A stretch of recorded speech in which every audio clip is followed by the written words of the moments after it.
এখন মানুষ নিজের অফিসে, বাসা বাড়িতে, বাইরে কোথাও নিরাপদ নয়, কোথাও তার নিরাপত্তা নেই, যেটি আমরা সামাজিক মাধ্যমেই দেখতে পেলাম। আজ আব্দুল আজিজ হাওলাদার বরিশাল সদরেই অগ্রণী হাউজিং লিমিটেডের একটি অফিস, অর্থাৎ তার নিজ অফিসেই, তিনি সেই অফিসের এমডি, তার নিজ অফিসেই কিন্তু তিনি হেনস্থার শিকার হয়েছেন।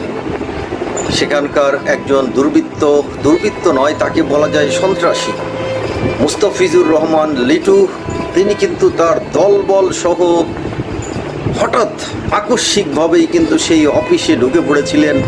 সেই আব্দুল আজিজ হাওলাদারের অফিসে ঢুকেই কিন্তু তাকে আক্রমণ করে ফেলে এবং মাটিতে লুটিয়ে ফেলে, তার উপরে কিন্তু তাকে পাড়াতে থাকে।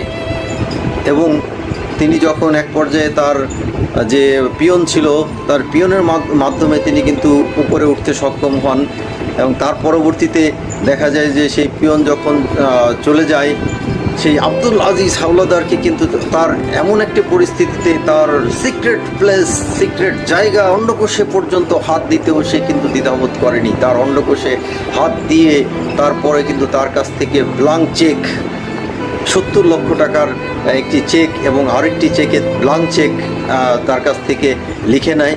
আসলে বর্তমান পরিস্থিতি এতটাই ভয়াবহ হয়ে গিয়েছে যেটা বলে বোঝা যাবে না। আসলে আইনের শাসন যদি এ দেশে চালু না থাকে তাহলে কিন্তু আমাদেরকে প্রতি পদে পদে প্রত্যেকটা মানুষ, আজ হয়তো ওই আব্দুল আজিজ এই ঘটনার সাক্ষী হয়েছে, পরবর্তীতে কিন্তু আপনি, আমি, বাংলাদেশের যে কোনো নাগরিক কিন্তু এই সমস্যার সম্মুখীন হতে পারে। আমরা কিন্তু কেউই নিরাপদ নয়, কেউ সিকিউরিটি নই।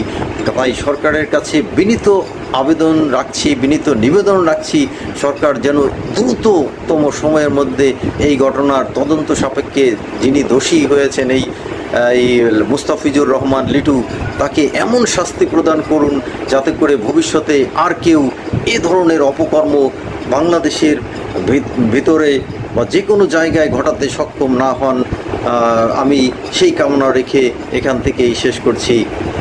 আল্লাহ হাফেজ।